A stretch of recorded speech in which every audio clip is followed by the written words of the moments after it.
Hola, ¿cómo les va? Muy buenas noches, bienvenidos a Alfil TV, programa 45 ya. En la próxima media hora vamos a estar dialogando con la diputada nacional Gabriela Esteves, se integra el bloque Frente de Todos y también tuvo una semana protagónica, podríamos decirlo, porque se inauguró en Córdoba la Casa Patria, la delegación del Instituto Patria a nivel nacional, que ustedes saben comanda la vicepresidenta Cristina Fernández. 30 minutos de diálogo político donde vamos a estar profundizando los temas que trabajamos en la edición de Alfil durante la semana que pasó. Como siempre me va a estar acompañando para eso mi querido compañero Felipe Osman. Buenas noches, Feli, ¿cómo estás? Buenas noches, Dani, ¿cómo estás? Así es, tenemos poco tiempo y mucho de qué hablar con la diputada nacional, a quien desde luego le agradecemos muchísimo la presencia en piso, que se haya hecho un momento en la agenda. Y vamos a arrancar nomás. Diciembre es el año de los balances. Los balances, el mes de los balances. Así que le queremos pedir a usted un balance desde una mirada cordobesa de lo que ha sido el primer año del gobierno del Frente de Todos al frente de la Casa Rosada, si quiera remarcar alguna fortaleza y algún punto flaco, ¿cuál entiende usted que es? A ver, fue un año tremendamente complejo. En realidad, en diciembre del año pasado estábamos aprobando las emergencias con un trazado de un plan económico hacia adelante y una salida de la situación crítica, del endeudamiento, para volver a poner en funcionamiento todo nuestro aparato productivo y demás, que se vio truncado en marzo. No pudimos ni siquiera iniciar con todo ese programa que habíamos delineado, que se vino la pandemia y todo eso se vio frenado de golpe y además hubo que reprogramar todo y además de reprogramar tuvimos que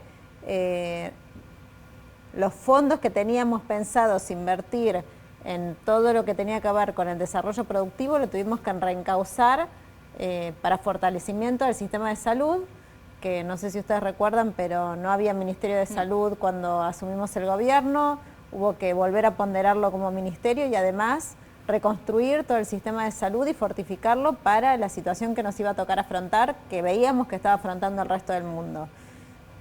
Yo creo que una de las mejores decisiones que tomó el gobierno fue esos 45 días del aislamiento social, preventivo y obligatorio en esas condiciones muy rigurosas, porque dio tiempo a que se pudiera llevar adelante ese fortalecimiento del sistema de salud, esa inversión tan importante que se hizo. En Córdoba también tuvimos nuestros hospitales y nuestro fortalecimiento del sistema de salud.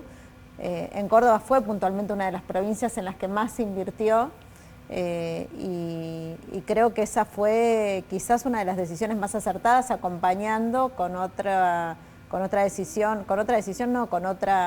gestión muy bien hecha, muy bien realizada, que además nos va a permitir una mirada hacia adelante que tiene que ver con el financiamiento de la deuda. ¿Y si tuviera que señalar un punto flaco durante este primer año, cuál sería? Yo creo que un punto flaco fue quizás haber tomado algunas decisiones y después tener que volver hacia atrás. ¿Por ejemplo? Por ejemplo, Vicentín, creo que eso fue una debilidad. Quizás en ese momento no se ponderaron todas las variables y eso generó que se tomara una decisión que después no se pudo sostener. Pero no obstante eso, creo que el balance, a pesar de la situación tremendamente crítica que tenemos y de una crisis mundial muy importante que tiene un impacto muy fuerte en nuestro país, es positivo.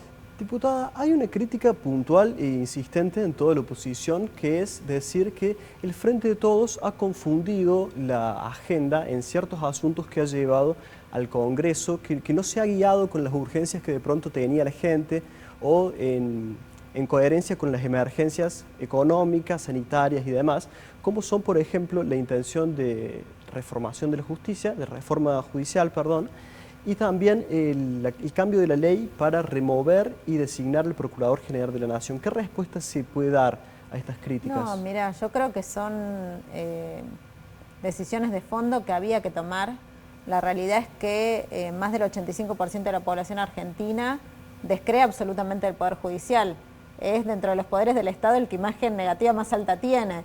Entonces, claramente, eso significa que hay una demanda social al respecto de que algo hay que hacer con el Poder Judicial. Hay que democratizarlo, hay que rediscutirlo. Es un poder que está enquistado, que además no tiene la valoración de los ciudadanos. Digo, nadie se expone ni a que lo elijan, Digo, están ahí toda su vida, no pagan impuestos, digo, tienen como una serie de privilegios que al resto de la población evidentemente le molesta y además no los representa porque la justicia, nadie cree en la justicia porque la realidad es que si nosotros observamos los diferentes fallos que se han llevado adelante en diferentes temas por parte de la justicia, no acompañan para nada las realidades que se suceden. Digo, si nos ponemos a pensar en cuestiones vinculadas al género, por ejemplo, las situaciones de violencia que se afrontan a través del Poder Judicial terminan muchas de ellas en femicidios porque no se interviene como se tiene que intervenir, ni te digo lo que tiene que ver con las situaciones de abuso. Y si lo pensamos también en otro tipo de situaciones vinculadas a estafa u otro tipo de cosas, tampoco hay una intervención de la justicia que se pueda valorar positivamente porque los procesos son demasiado largos y terminan diluyéndose. Entonces me parece que esa decisión de avanzar, que no fue con una reforma de la justicia, sino fue simplemente una descentralización del poder de la justicia federal, tenía que ver con una decisión de fondo, porque vos tenés que gobernar con realidades de la coyuntura, pero también tenés que tomar decisiones de fondo. Esas son parte de las decisiones de fondo. Diputada, estamos analizando el primer año de gestión del gobierno de Alberto Fernández. Un tema caliente, sin duda, fue la evolución de la relación entre el presidente y la vicepresidenta. ¿Se profundizó esa desconexión? ¿Ha habido hitos que daban esa sensación? La primera carta de Cristina, después, por caso, la nueva reforma jubilatoria que volvió a diputados.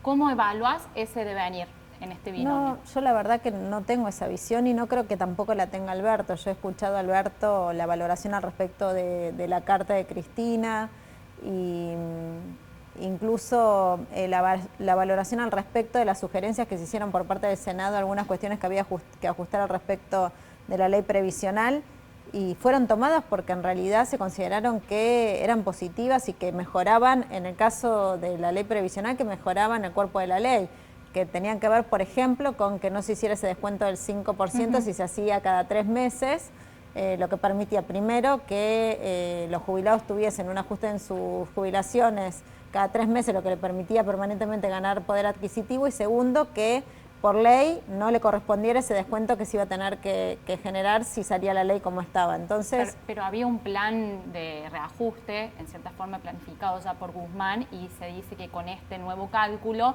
eso quedaba desbaratado. ¿No lo ves así? No, yo no lo veo así. Yo creo que las negociaciones no, todo lo contrario. Yo lo que creo es que evidentemente este tipo de sugerencias el presidente las toma porque entiende que son superadoras.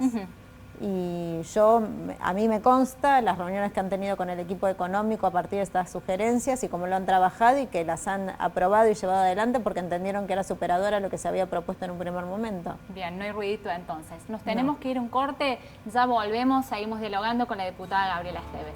Quédate.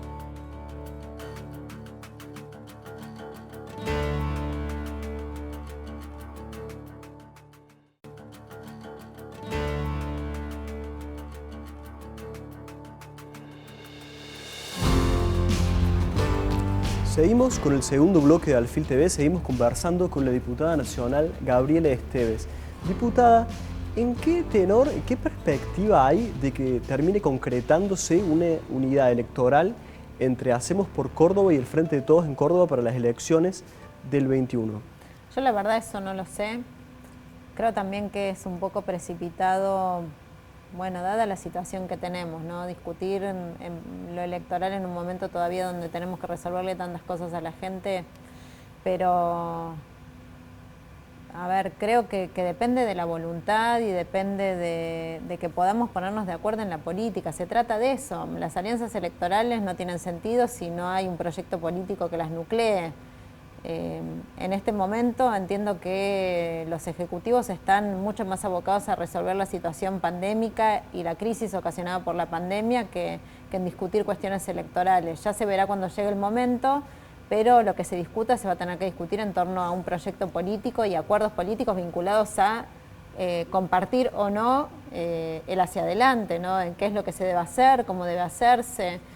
Y si habláramos de la unidad partidaria, que de pronto estaba un poco más avanzado ese tema, ¿la respuesta sería la misma? ¿Hay que esperar todavía para que haya definiciones? Yo creo que hay que esperar. Creo que no es momento ni para internas, ni siquiera para ponerse a discutir listas electorales. Creo que es momento de sí construir un acuerdo entre todos los sectores de la política para ver cómo podemos empezar de verdad a darles respuestas a los ciudadanos y las ciudadanas que le están pasando mal, que perdieron su trabajo, que perdieron un ser querido, que perdieron poder adquisitivo, que están en una situación de endeudamiento porque toda la crisis de la pandemia les provocó que dejaran de ganar dinero y eso los terminó endeudando. Creo que en eso hay que centrarse. Digo, todo lo demás en este momento es secundario. Gabriela, pero esta semana inauguraron la Casa Patria, que sabemos que es la usina de cuadros técnicos, de políticas, de el espacio, ¿no?, del kirchnerismo. ¿No lo podemos leer en clave electoral a ese armado? No, porque en cierta forma el espectro político coincide en que es un espaldarazo muy importante para vos como armadora para el 2021. Sí, tiene que ver en este momento más con lo que te decía anteriormente. Por supuesto, es un espacio político, pero tiene que ver con el Instituto Patria ha sido siempre una usina de ideas y de pensamiento de políticas públicas y también de formación. Sí. Creemos que tenemos que ponernos a pensar desde ahí, a través de los diferentes cuadros técnicos, respaldados también en el enorme capital humano que tenemos en la provincia de Córdoba, sobre todo vinculado a nuestro sector universitario, a trazar políticas concretas para darle respuesta a las problemáticas que tenemos. Luego sí, por supuesto, es un espacio político, claro, con un determinado lineamiento y con una ideología y con un sustento. Pero no vamos a ponernos a discutir en este momento lo electoral porque no es el objetivo primordial de la Casa Patria y menos en este momento tan delicado. Te llevo entonces un pasito más hacia adelante la relación con el peronismo de Córdoba. ¿Cómo ves la posibilidad de un anclaje? Pensábamos que Schiaretti, en cierta forma, y varios dirigentes coinciden en que es difícil un acercamiento, que el gobernador tiene un juego propio. ¿Qué está haciendo falta para un anclaje con el PJ cordobés? Mira, yo creo que hay que discutir desde la política, los anclajes, los acuerdos, la construcción de consensos tienen que ver con la discusión política, no tienen que ver únicamente con que se ocupen espacios. No sirve eso si detrás de eso no hay un cuerpo político, no hay un respaldo de ideas, no hay un proyecto que verdaderamente le dé el volumen que debe tener eso, la posibilidad de la construcción de un acuerdo. Yo creo que lo que falta es discutir eso, por ahí, ¿no? ¿Cuál es el proyecto político que nos puede llegar a nuclear y en el que podemos ponernos de acuerdo para la provincia de Córdoba, con una mirada nacional, porque la provincia de Córdoba es parte de un país que debe tener una mirada federal y que no solamente se tiene que pensar en clave federal, sino también en clave regional, porque hemos tenido la tradición, por lo menos desde nuestro proyecto político, de tener una mirada hacia la región. Córdoba en ese sentido creo que a nivel regional es muy importante. Gabriela, ¿el recambio generacional en el peronismo de Córdoba puede facilitar la tarea del acercamiento de cuadros jóvenes? Sí, yo creo profundamente en eso. Creo profundamente en eso. Creo que las nuevas generaciones además tienen un entendimiento en términos de participación en la política para transformar las cosas muy distinto quizás al que tenía hasta mi propia generación, que sí comenzamos a militar con ese proceso que se dio durante los 12 años de Néstor y Cristina. Independientemente desde dónde se milite, la realidad es que hubo un surgimiento muy importante de militancia desde las diferentes expresiones. Yo creo que las nuevas generaciones eso lo tienen aún mucho más arraigado, participan, salen a la calle, dan discusiones, se involucran con las causas y creo que eso nos da una perspectiva de futuro mucho más enriquecedora desde la política. Que es el que suena para la renovación del PJ, ¿tienen diálogo? ¿Cómo lo observan en esa posición de sucesión? Mira, sí, tenemos diálogo para algunas cuestiones puntuales. Yo creo que eso lo tienen que definir más hacia adentro del espacio en el que él participe, independientemente de que tengamos diálogo y que entendamos que somos diferentes vertientes del peronismo. No somos nosotros los que vamos a tomar la decisión, o quizás sí en el caso de que se dé un marco de unidad partidaria o de unidad desde las diferentes fuerzas. Sí creo que es una de las personas que mejor posicionada está, eso sin duda, creo que es una valoración que hacemos todos. Ahora hay que ver qué sucede, faltan 3 años, comenzó su gestión en un año muy difícil, y todavía hay que seguir Voy a ser más andando. directa. ¿Les gustaría integrar el peronismo de Córdoba? Porque se observa, por ejemplo, en Mendoza, Tierra del Fuego, que la cámpora está anclada dentro de los PJ. Eso, por supuesto, en Córdoba tiene sus complejidades, no es tan Son directo, realidades distintas. son realidades distintas, pero ¿es el objetivo?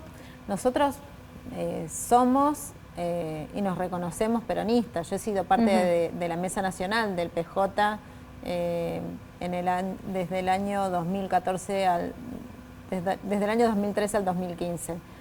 Mi pertenencia partidaria, política, está dentro del peronismo, y mi pertenencia al PJ tiene que ver con mi matriz ideológica. Ahora, son discusiones que hace falta dar, no se pueden decidir en un estudio de televisión. No, seguro, y un desafío enorme porque hay dirigentes que no quieren. Por caso, Eduardo Fernández, el diputado, estuvo hace un par de semanas acá y dijo que son dos proyectos distintos. Él no es peronista, su matriz no, es del ideológica partido es distinta. Solidario, pero forma parte y viene del Frente de PC, pero también son cosas que se discuten con mayor amplitud dentro del espacio político. No todos los que somos parte del Frente de Todos venimos del peronismo, y no todos tenemos que ser parte de la estructura partidaria, digamos, cada uno respetando su identidad. Siempre ha sido eso también el Frente para la Victoria, Unidad Ciudadana y el Frente de Todos. Hemos respetado las identidades políticas y hemos logrado construir un frente lo suficientemente amplio y plural para contemplar esas diferentes vertientes. Bueno, Gaby, nos tenemos que ir a la pausa. Feli, ¿quieres dejar la pregunta planteada para el tercer bloque? Sí, es más propio que la haga ahora y que la haga después, la verdad. Sí. Veníamos hablando, nos venías contando de que la unidad electoral no puede ser una cáscara vacía, sino que tiene que haber una coincidencia en algunos principios centrales, por así decirlo. Acaba de tratarse un tema muy sensible en la Cámara de Diputados, que es el aborto, y Hacemos por Córdoba votó en bloque en contra de esta iniciativa. Sí. Este posicionamiento implica un obstáculo insalvable para que haya una unidad, un acercamiento entre el kirchnerismo y Hacemos por Córdoba. Vamos a dejar la pregunta planteada, vamos a ir a una brevísima pausa y ya terminamos nuestra conversación con la diputada Gabriela Esteves. Quédense ahí.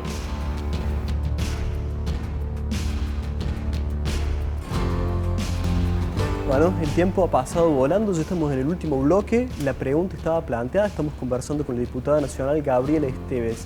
Diputada, el posicionamiento de Hacemos por Córdoba en la Cámara de Diputados en cuanto a la legalización del aborto, ¿es un obstáculo insalvable para la unidad o para un acercamiento del kirchnerismo hacia el oficialismo provincial, o no lo es? No puntualmente ese tema, y no podría serlo porque además se ha dado incluso libertad intrapartidaria. En nuestro bloque también hay algunos diputados que han votado en contra, y se ha respetado en esto plenamente las convicciones religiosas, las objeciones que puedan llegar a tener vinculado a algunas creencias particulares que tengan. Yo puntualmente eso no lo comparto, pero lo comprendo, y comprendo que en este tema ha sido así desde todas las expresiones de la política.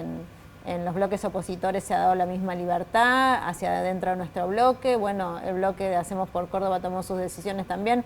No son de los temas centrales en términos de dividir o no poder subsanarse para poder conformar un acuerdo político. No comprometen la gobernabilidad. Claro, no comprometen. Hay otros temas que son mucho más complejos, que tienen que ver con el modelo de país, que tienen que ver con la economía, que tienen que ver con la industria, que tienen que ver con cuáles son los sectores a los que vos creés que tenés que invertir más en términos de políticas públicas, porque tenés que apoyar para que puedan crecer y que eso mueva la economía. Digo, hay otras cosas que sí son piedras basales de un proyecto político. Este tema, que yo sí lo considero muy importante, lo he dicho siempre, no es uno de los temas que puedan llegar a ser un obstáculo para conformar un acuerdo.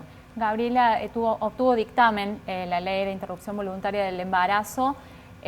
¿Cuál es la proyección? Porque hay 3 por lo menos indecisos, uno del Frente de Todos, creo que otra radical. ¿Qué se espera para la semana que viene? ¿Puede salir la ley o en definitiva conviene que vuelva a diputados como para que no quede trunca la avanzada del proyecto? ¿Cómo lo observas? Mira, yo creo que primero que hay que ver si finalmente se entra dentro del esquema legislativo de este año, si dan los tiempos suficientes. Creo que la sesión que estaba planificada es para el día 29. Sí.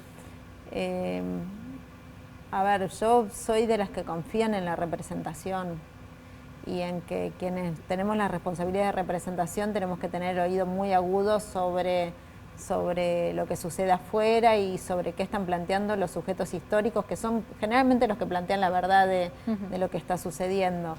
Y quiero pensar de esa manera, quiero pensar que nuestros senadores y senadoras, aquellos que están dudando, van a tener el oído agudo para entender cuál es el proceso social que se está dando, por qué hay ese grado de movilización y qué es lo que están exigiendo, que tiene que ver con un derecho, que tiene que ver con la profundización de la democracia y que también se comprenda que cada vez que se ha dado la discusión sobre una ley que tenía que ver con la profundización de derechos, ha generado en algunos sectores quizás un poco más conservadores algún tipo de tensión, pero que después eso ha generado grandes transformaciones en términos sociales que tienen que ver con mayor equidad, con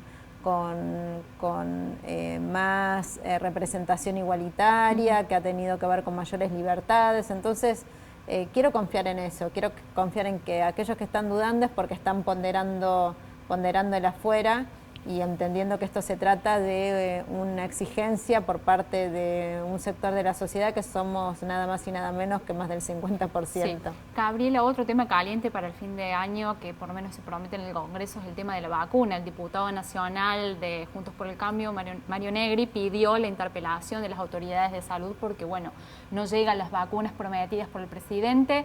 ¿Por qué no se cerró con Pfizer si fue el primer laboratorio con el que se avanzó, incluso hubo voluntarios argentinos que se prestaron para tener la vacuna? Por varias cuestiones. Primero porque los especialistas planteaban que la vacuna, siguen planteando que la vacuna rusa es una vacuna que tiene un antecedente en términos de atender otro tipo de enfermedades que son coronavirus, que le da muchísima más fortaleza, que le hace que sea mucho más efectiva. Por otro lado, porque la implementación de las otras vacunas era mucho más compleja, mucho más cara, imposibilitaba que se pudiera dar en términos generales en todo el país o no se podían garantizar las condiciones que se necesitan para poder generar la vacunación masiva.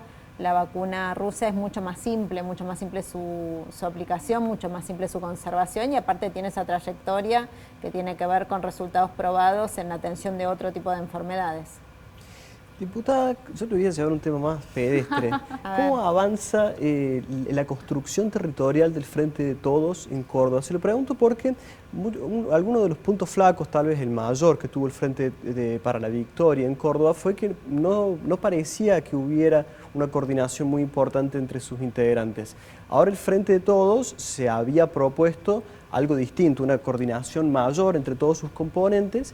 Y en relación a eso quería preguntarle cómo avanzaba la construcción territorial y si, por ejemplo, hay un juego conjunto en esta materia entre la Cámpora, Caserio y los demás vertientes del Frente en Córdoba.